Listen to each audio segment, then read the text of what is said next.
Thank you, Andrea. Thanks for the chance to, participate today in this truly interesting topic, the topic on how to prepare for society. But as Andrea also indicated, I'll start off a bit with the policy discussions. I'll try to give a few insights on, what's ongoing now. Most of it is, I think, quite familiar for you. And then for science, what does it mean for our policy preparation and what can science contribute to that? As you know, we are short day before Paris. It's exactly 3 weeks to go. 3 weeks from conference will start. And today and tomorrow, there's actually already an important meeting in Paris, what we define as the pre-COP, the pre-conference, where ministers are touching base already, finalizing the discussions towards Paris. Of course, the key ticket of Paris is to get the agreement done. But in a way, a lot of homework has been done before Paris already. 2 years ago in Warsaw, prepared domestically for defining their own, and it's a difficult name in a way, intended nationally determined contribution, and to make sure this is communicated in advance of Paris. And come out of that seems to be quite a success.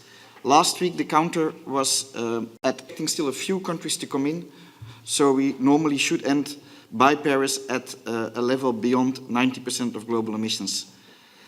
Are those plans meaningful? And I think it's a clear yes. UNEP came out last Friday with their UNEP gap report with some, I could say constructive messages, indicating that if the INDCs are fully implemented, we look at a world that has put itself towards a track rather in line with 3 degrees. Now 3 degrees is not 2 degrees, but at least it's certainly not the type of emission scenarios we were still projecting years ago. So certainly positive impacts there from actions being planned and undertaken globally. Paris needs to deliver on the agreement.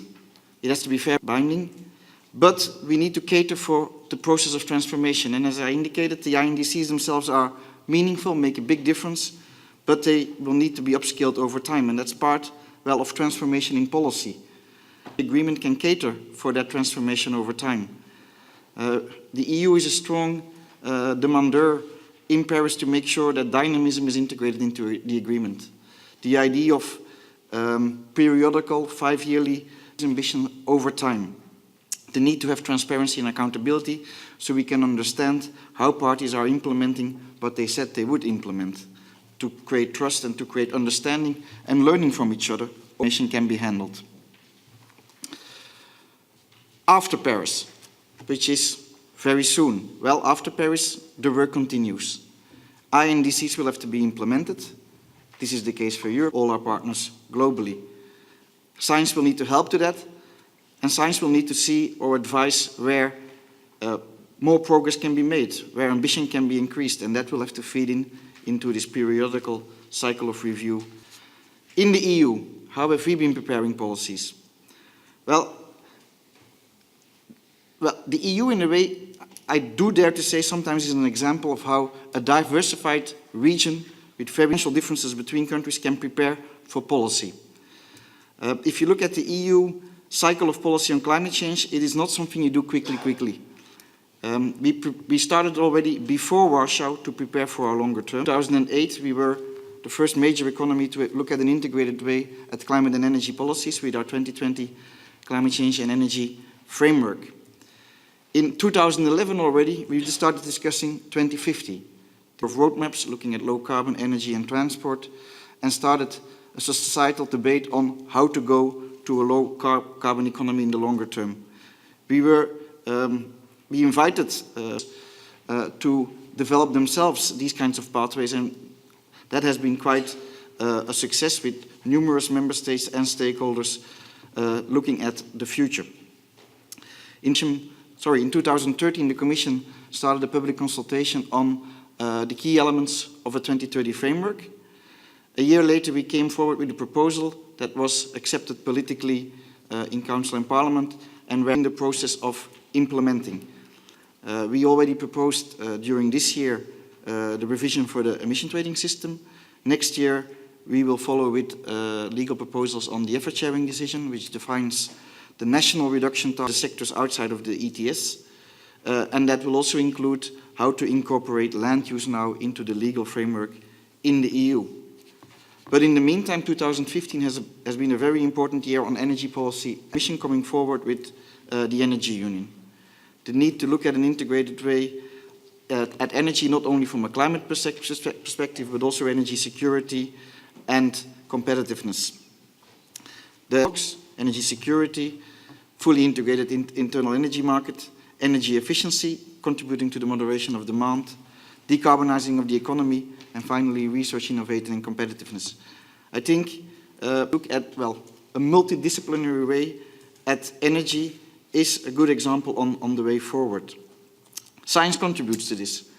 As you know, we ourselves have a policy cycle that includes impact assessments, majorly from all types of science developed in the EU to prepare policy. If you then look at the types of science that we need, well, I think Kurt already highlighted it, and I think part of the debate on it will be kind of diverse. Changing society is not easy, and it will require many angles. Purely from a policy perspective, a few that I can define. We need guidance on a global scale. We need to know what is the impact of climate change, how large is it, what will be the impact on our society and economy, and what are the challenges and costs and benefits associated with tackling it. So we'll need to come to science on how to deliver for the future. But of course we need bottom-up too. We need the kind of science that helps us with our impact assessments, the kind of science that helps us prepare concrete ground. Then there is the science that deals with technologies. Think about, of course, the obvious, the kind of the technology that will replace the fossil fuel-based combustion engine. But of course, it goes technologies that will help agriculture contribute to the fight of climate change, but also adapt to it. The kind of technologies that we need as a society to manage the changing of weather patterns and improve our disaster preparedness. And finally, transformation itself.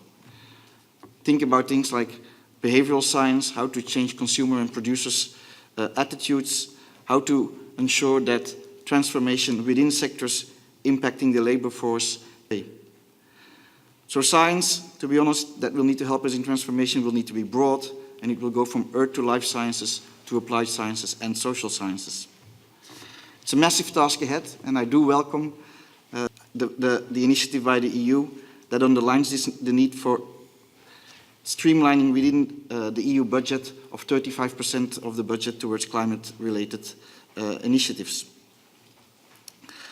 On the kind of science we need, and I will focus now on the policy dimension. On science of impacts, I think it's kind of clear that we need to know even better what the impacts will be over time. We will need to, and we will need to deal with timescales. We will need to deal with gradual, non-linear, or even large-scale irreversible impacts. And all these elements have a need in the policy. Long-term impacts and irreversible impacts. Still, better understanding why we want to avoid what the potential tipping points are will still be important.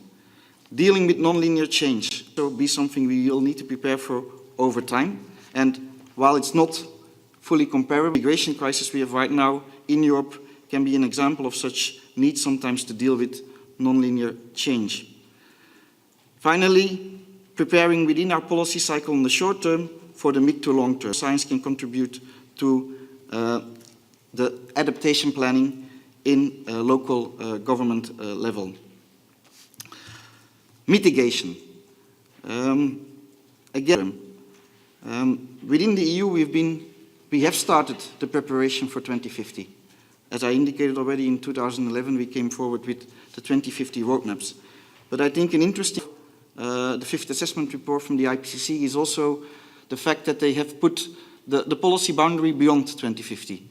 And we are now talking about the need to look at full decarbonization by the end of the century. Certainly can benefit of further attention. In this context, I think over time, the land sector will become more and more important.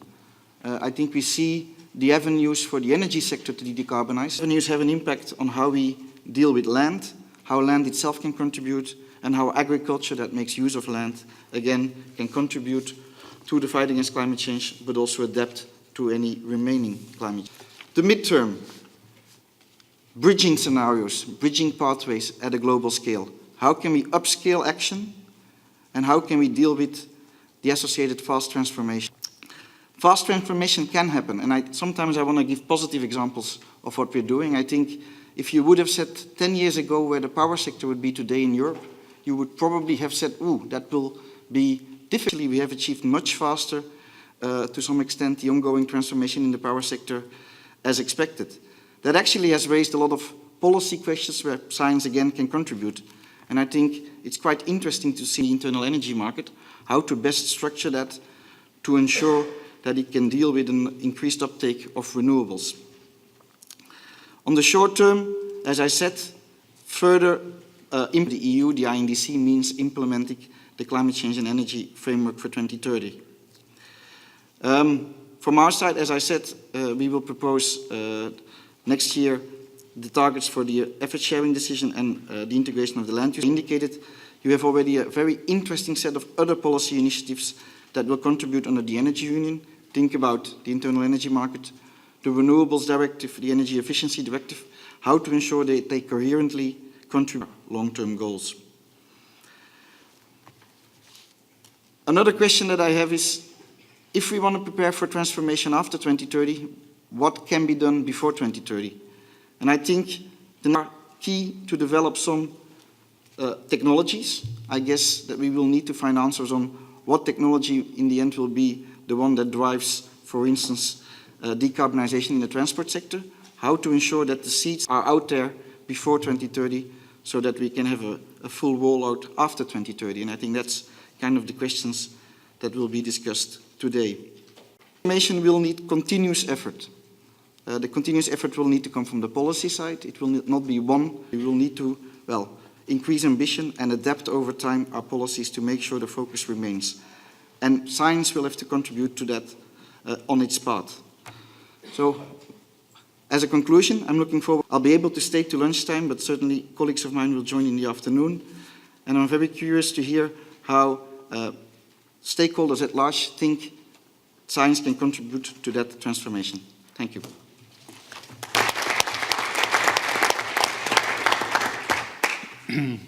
Thank you very much, Tom, for your framing the problem from the policy view. You're right of saying that some of the expectations from the policy side were even so. What happened in society is going sometimes beyond, and act as well that in a dynamic process that may happen after COP21. Those accelerations of change may happen, sometimes due to the forces of the market and to other considerations. Let's go. Martin Porter is the executive director of the program of the European Climate Foundation, a program that is called Industrial Innovation for Competitiveness. Please, Martin.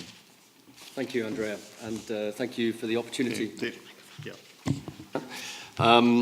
Thank you for the opportunity to come and participate in this workshop today and to introduce the thinking behind this initiative and also to explain a little bit about activities and how hopefully it can contribute very much to the transition agenda that we're talking about here.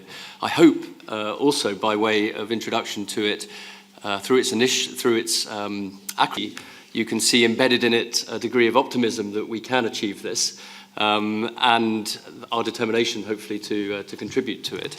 But before I go into the nuts and bolts of this, maybe I can a bit about why the European Climate Foundation would initiate a platform, a program whose headline does not include the word climate change.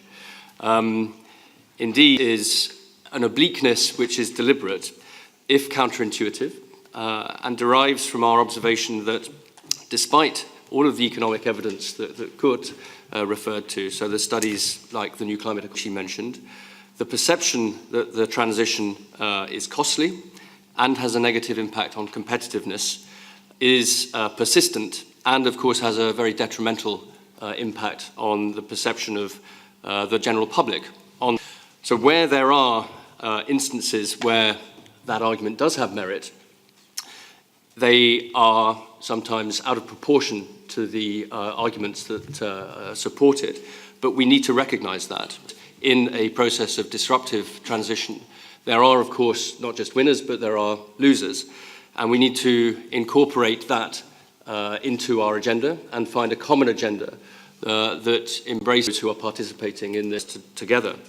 So our goal has been to think about how to develop that.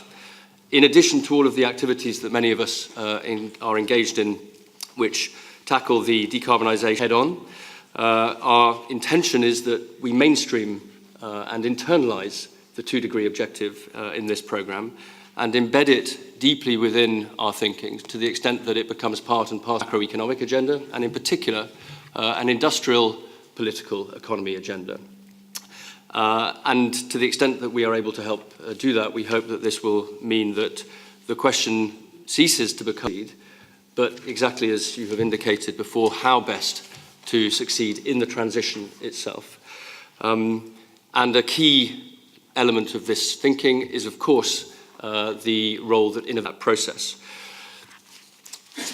So it may be an obvious comment to make at a workshop organised by GGR&I that innovation is absolutely, but indeed it is not just from an environmental sustainability perspective, where we're very familiar, I'm sure, with all of the evidence about the natural resources and the impact on our planet's carrying capacity, that we have a serious challenge here. What is interesting, I think, for us to see is that increasingly there is very clear evidence of the importance to our competitive agenda. Our competitive advantage increasingly is seen to lie in our capacity to innovate. Certainly that is true for advanced economies such as the European Union's, as much as environmental reasons. And work undertaken from organisations as diverse as the World Economic Forum and many academics, some of whom are here today, I think, demonstrates that innovative capacity now is a single factor in an economy's competitive capacities. And some of the work that we have started to undertake through our initiative, I think, underlines this. I hope now that this will work. The summary of a report which we have undertaken this year, a scoping study, which looked at a number of sectors that are impacted by the challenge of transitioning to a new economy, decarbonisation, but many other drivers of change as well. And there are a number of points which I think can be seen from this, one of which is clearly that there are many factors of competitiveness which stand to be examined. In particular, the one here that you see where it is either highly important or moderately important across the board is innovative capacity. It stands out in that sense and underlines the evidence that we have. So staying ahead of the global innovation curve, if you want, is linchpin to our ability to compete in the global economy. Interestingly, of course, we see here how, depending on the different impacts, so we need, of course, to recognise that any agenda takes into account those differences and deals with them appropriately. But also how, from this work, to what Cord said as well, how looking at the way in which value chains and the ecosystems in which these industries work is as important as understanding the sector in which they operate.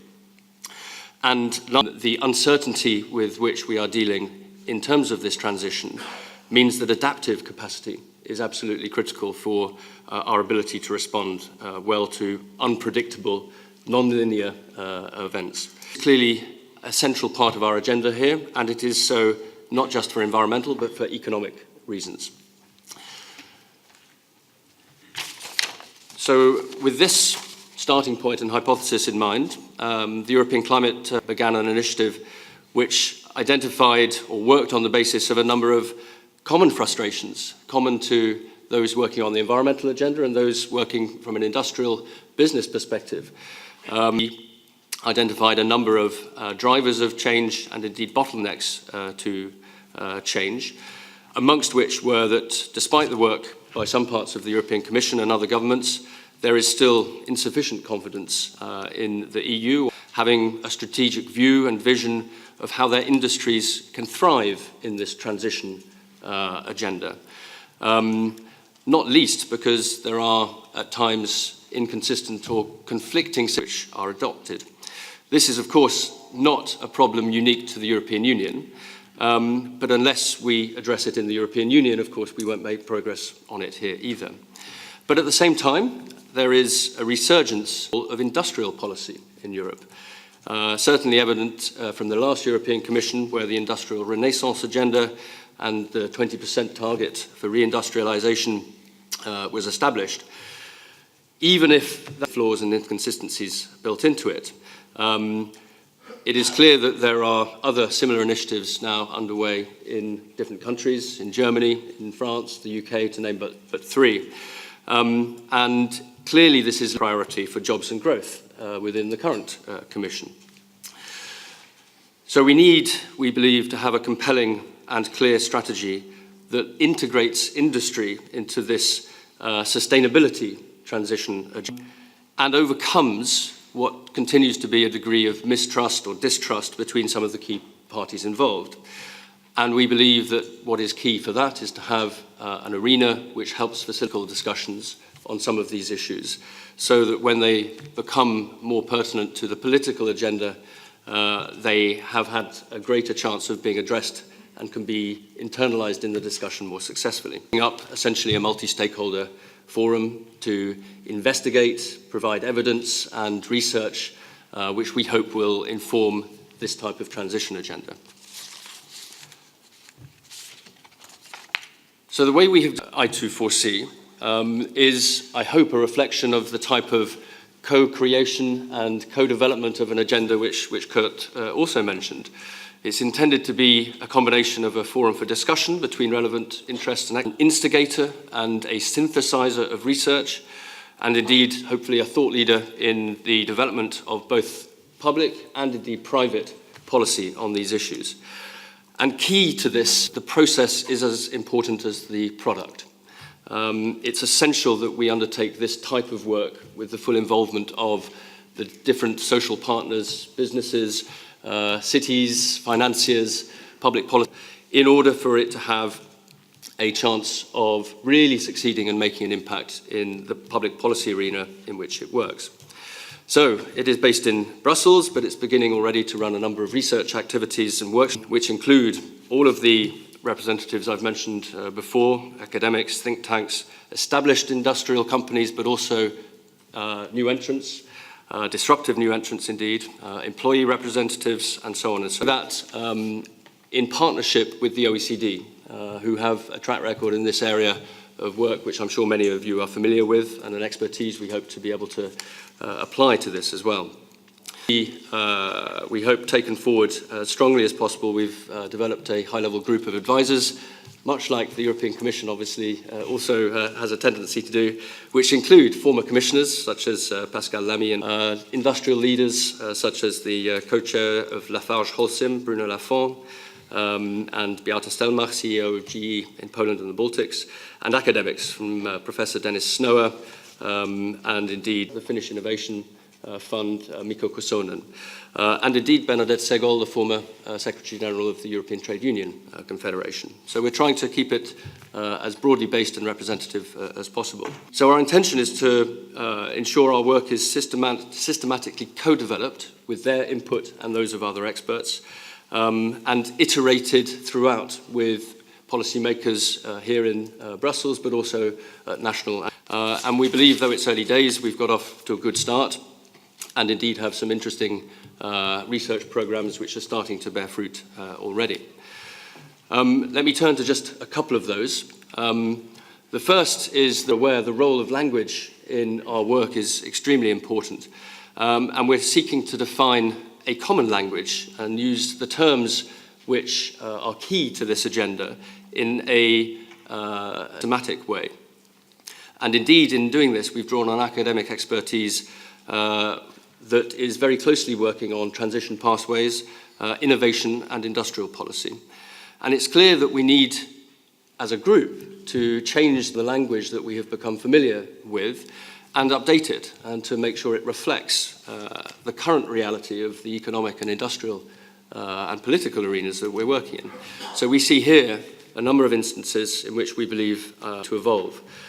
Taking industry first, it's often understood to be shorthand for heavy manufacturing, or indeed a particular sector, steel, chemicals, and so on.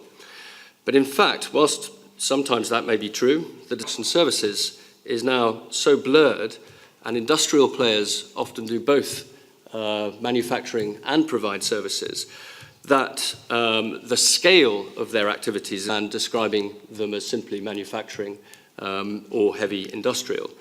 So that complexity and that shift towards provision of both product and services is clearly at its core, needs to be relevant and reflected in our language. This, of course, has implications for our policy too, which needs to reflect the direction and targets of its work. Likewise, innovation, a term which is very familiar to DGR and I, and which I think reflects this change very clearly too.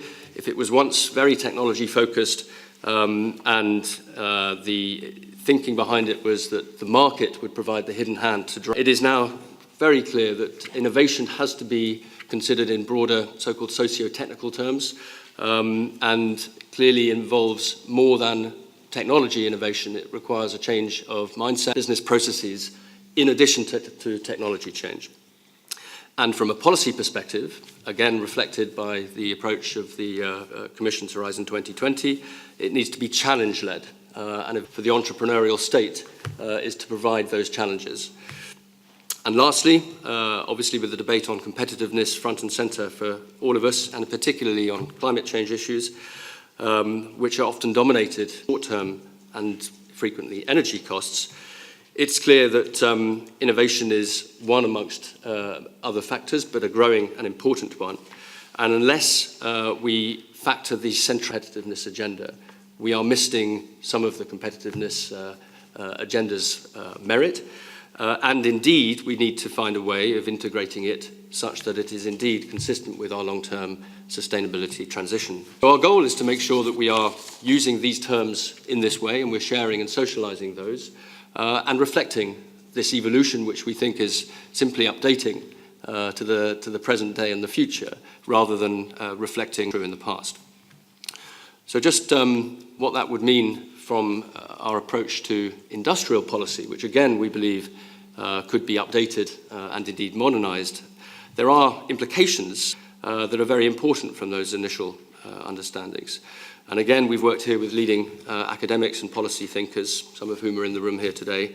The way we describe industrial policy needs to be changed as well. Key here is obviously a focus on enabling innovation as the central idea to an industrial policy, and the implications for that, for how it should be developed, are very significant. So if in the past industrial policy was associated with preserving previously successful companies or industries, what it must now do is embrace the uncertainty of competition and allow failures rather. If previously it was politically driven to defend established interests, it should now more overtly start with a strategic view of future economic contexts and the potential competitive advantage, and backcast to the present, individual companies or sectors, but the ecosystems in which those industrial activities take place, whether these are geographical clusters or value chains and networks that may be local or stretch nationally or even more widely. Lastly, if it were ever a surrogate for social policy, it should now certainly resist the temptation to do all things and instead ensure that any social policy intended to manage the transition and deal with the social impacts in parallel to this, rather than as a central part of the industrial innovation agenda. These are changes which are starting to happen, and we are pleased to see the developments in this field. But we believe that a more powerful adoption of them is necessary for them to truly bed down and succeed and inform the transition agenda, the economics as well as the environmental elements of it, if we are to succeed in this within the European Union. We have many areas of research underway, as I mentioned, and I'm not going to go through those now.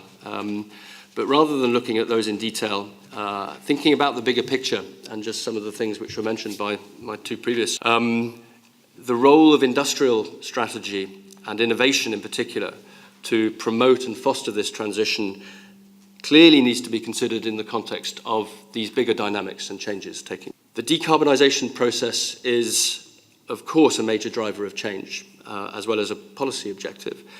But it's essential that we consider at the same time that it is not the only one. Far from it, indeed. We all are familiar of demographics, urbanisation, of course, modern technologies, ICT amongst them, but not only. These are huge drivers of change, as well as, of course, the environmental agenda and decarbonisation. They need to be integrated into a systemic view of how we achieve this transition. And indeed, I think this is exactly the approach that we are talking about here today. Highly complex, interconnected problems that we clearly cannot solve in silos. And those are silos in which we have often got used to working within. We cannot equally, to pick up on the point made before, that the past, they are both foreign places, and we need to deal with the unexpected. We need to engineer non-linear change as well as expect it to happen. We need to reach tipping points and thresholds, and hopefully, but to engineer the social and economic ones which will enable us to transform our economies. And that type of experimentation and learning is not the one that will be achieved through as public policy. It will have to be more disruptive and more innovative itself, we believe. But many of the ingredients are indeed think that we can successfully harness these mega trends, look at them as an integrated challenge, and indeed if we give the degree of vision and indeed leadership that from this process, then there is every chance to succeed. So we very much hope that not just our initiative can play a part in that, but that this workshop is excellent in bringing together many of these joint agendas, and that we can experiment ourselves and learn as we go along how to disrupt and innovate not just the industrial sector, but and the public policy that supports that innovation. So thank you.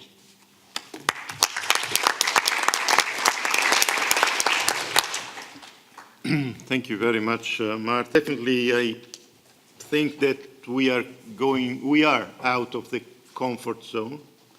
We are in a phase where deep innovation is needed, where changes may happen, and we may have to reach tipping points, as you said. Okay, let's now see how industry is prepared to this framework.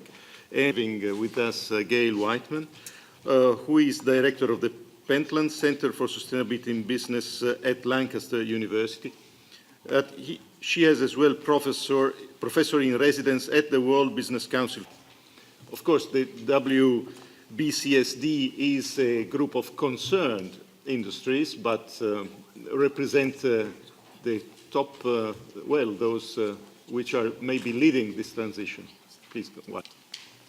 Thank you, Andrea, and thank you, everybody, for inviting me to this really important meeting. I have spent in a co-designed transdisciplinary space, bridging the gap between science and business. And I am delighted to hear the words today from Kurt, and I've heard them throughout the last few months, that understands the need and the challenge of integrating science and business with other stakeholders and policymakers to co-create a safe space for humanity. I think it's very bold decision, Kurt, and I'm encouraged so much by the work that you are doing, along with the rest of DG Research and Innovation, to make this a reality. I think it's groundbreaking. I come from North America originally. I'm part of the European Union as well. Well, for right now, anyway. But I have to say that DG Research and Innovation is an innovator in this space. Other national or regional funding bodies for research and innovation have underlined the deep need for co-design that I hear today. So I'd like to thank you for that, Kurt, because I truly think that is the right decision to make and lead on. I'd like to start off my presentation with a slide of an astronaut. Now why?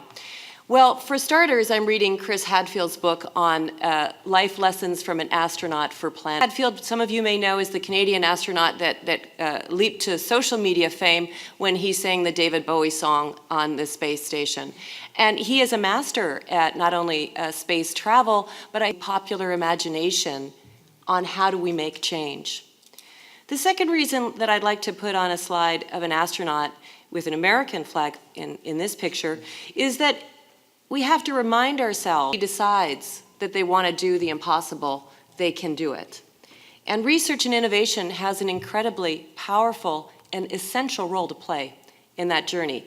So I am here today with optimism, having worked in co-design of research through science and business for many years, but I am extremely optimistic, and I think we have our Apollo moment.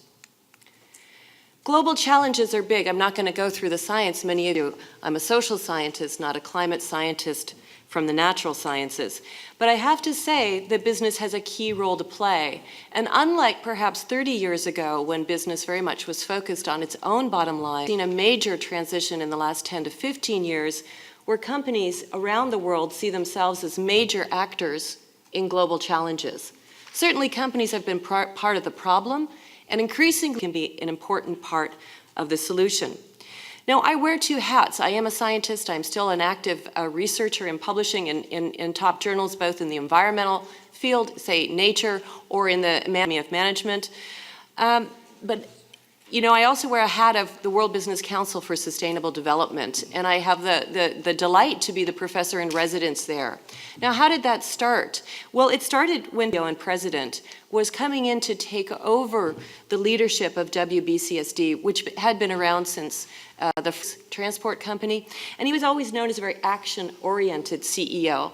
And he did his due diligence before he started that job, and he went out and talked to a number of people. Peter, we'd already been working on science-based projects, and he asked me a simple question, which was, what does business need to know from science to scale up solutions for sustainability? Now, that's certainly a and I think the interesting thing is when you work with business, you should have at least your elevator pitch ready.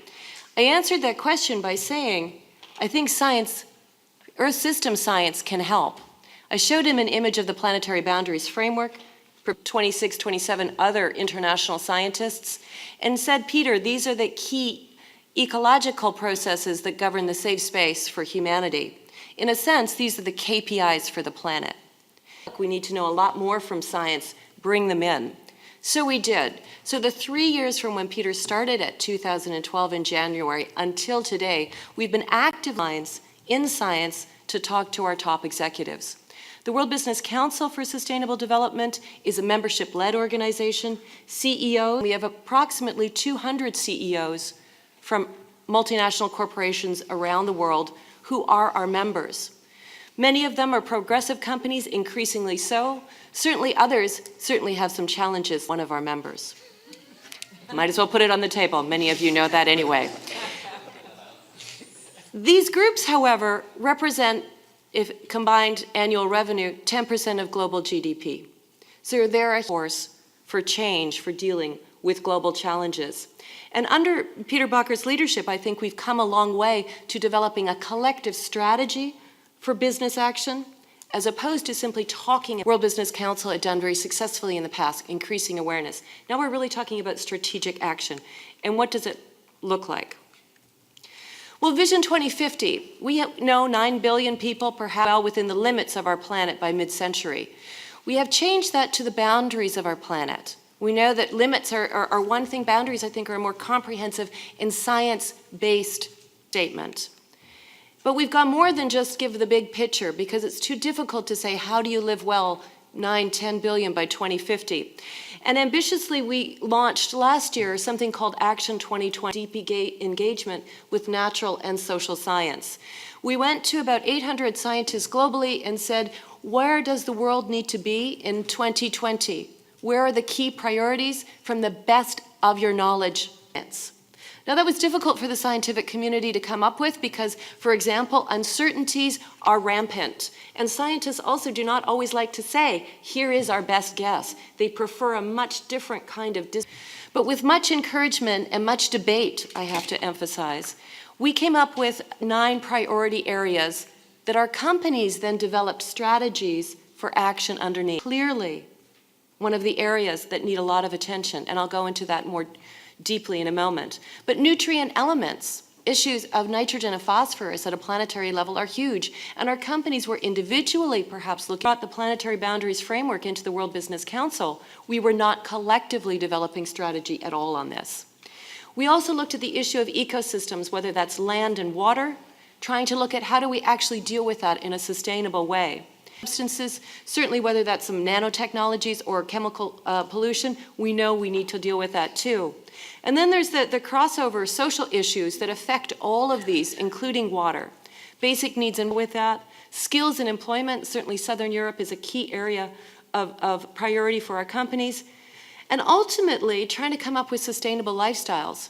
If we don't have sustainable lifestyles for the massive amount and are going to have in the future, we simply are not going to get there. And finally, really coming up with the nexus of intertwined systemic problem and biofuel. How do we deal with those as a priority area with our 200 member companies and all of their value chains? We launched this at Davos in 2013, and since that time we have actively worked on coming up with concrete plans on how we would actually do this action. Oh, sorry, that went way too quickly. Approaches to how we're going to scale up. First of all, innovation is key. We have many of the solutions, but we still need new kinds of innovation. We certainly need to revalue business. We need to take a look at externality statements. And unless we do that, the business models for innovation for a sustainable world still don't work sufficiently. So we have key and active programs on redefining business value that make more sense in a sustainable world. The issue of collaboration is essential. Whether that's collaboration with policymakers, with scientists, with other stakeholders, it doesn't matter. It's collaboration. It's open innovation and open collaboration. But again, collaboration then done. Now, today we're talking about deep decarbonization, and I'm thrilled to say that we are very much on track with that with the World Business Council and the work we've been doing over the last 3 years. And it's no surprise, I guess we're all relying on the same science, so space. We've been actively working with the SDSN to really come up with pathways for deep decarbonization and what are the roadmaps for cement, carbon capture and storage, renewables, biofuels for other areas. We need a roadmap, but then actually we need to start doing real action and experimentation. Over the last year, we have taken our climate solution area under Action 2020 under the name Low Carbon Technology Partnerships Initiative. I apologize for yet another long anachronism, LCTPI. If you can say that and WBCSD at the same time, you're really, really very good. Now, this is supported by the French government in the lead up to COP21. We are working with the SDSN, and we are also working with the International Energy Agency over the last 10, 12 months to really come up with very under 9 key areas. How can we get to a low-carbon future? How can we do deep decarbonization? And we've developed very concrete plans co-designed with 140 companies around the world and 50. We've got a plan for scaling up renewables, carbon capture and storage, energy efficiency in buildings, looking specifically at the materials of cement, low-carbon freight, low-carbon transport fuel, climate, including how do we deal with food waste, particularly relevant, forests as carbon sinks, and also looking at the materials more broadly on chemical base. Now again, I think what we did over the last year was take the broader range of collective strategy and come up with very concrete 9 approaches to actually getting there. Now again, these are words on paper, but we've gone beyond that. 90 CEOs will be signing their commitment to doing this. This is done to, and I think that's a great mandate to move forward. We also took our LCTPI roundtables around the world in advance of COP21. We've talked to about 1,000 participants, our roadmap throughout the world, and I have to say that we're galvanizing support as we go. More and more CEOs want in, and they want to support their companies in delivering on this collective strategy. But let's dive in. So what if we do this? Is this yet another thing that business comes up with that looks good on paper but is a glamorous public relations exercise? Well, what we did was we went to PricewaterhouseCoopers, and we said we want to have an impact of these commitments of business, of these co-designed strategies under the 9 key areas. What is the emission reductions opportunity here? What are the new business and job opportunities from these approaches, and how do these link to the so recently in New York? PricewaterhouseCoopers came up with a really in-depth analysis of 9 areas, and I'll release that report last week. And what do the numbers say? This really is the headline. The LCTPIs, the commitments our CEOs are making, could take us 65% of the way to a 2-degree emission pathway. I think this deserves, well, a clap, I would suggest, if indeed we can do it. But certainly, huge attention. We heard earlier that the national commitment to reduce carbon emissions are not going to take us to a 2-degree world. Maybe, if we're lucky, they'll take us to a 3-degree world. If we actually meaningfully implement the action plans that are on the table now, led by business, committed by business, we can get 65%, and which means we will be able to get to a 2-degree world. Now, not a channel between $5 and $10 trillion of investment into the low-carbon economy globally. So it's actually a win-win. And support at least 25 to 45 million person-years of employment globally. Filling in the gaps. The LCTPI CSD doesn't solve everything. Certainly there needs to be lots of other strategies developed, including things, and I show one here, our own personal transportation. What kind of vehicles are we driving? What's our form of mobility? The silver bullet for everything. But if indeed it can deliver 65% of carbon emission reduction, I think that is something to take very seriously. Now the outlook, obviously Paris is one dot in a very long set of negotiations. As a Canadian, I'm particularly thrilled that the new Canadian Prime Minister, Justin Trudeau, has now a Minister of Environment and shift from our former Prime Minister. But we know that Paris is not enough. I know I can't help plugging that. It's just great news for the whole of North America, realistically. And the outlook to Paris, but again, Paris is only one step of the way. We will be very active, the World Business Council for Sustainable Development. During that week, we will have probably 90 plus CEOs with us for our business meeting we are coming in force with progressive business voice saying, these are our LCTPIs, we can deliver a lot, we need a regulatory framework to actually support this, and let's go. So it is a moment in time.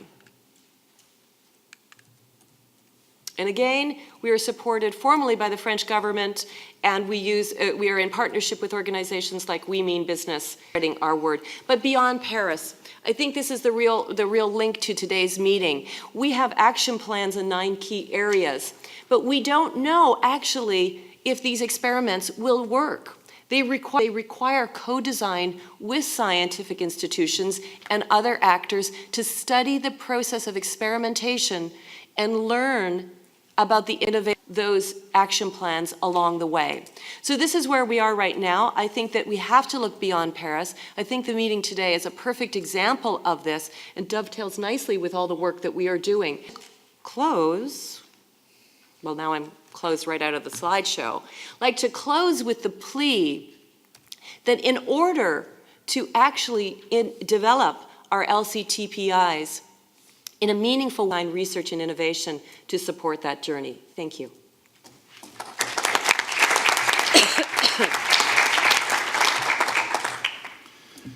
Thank you very much. We are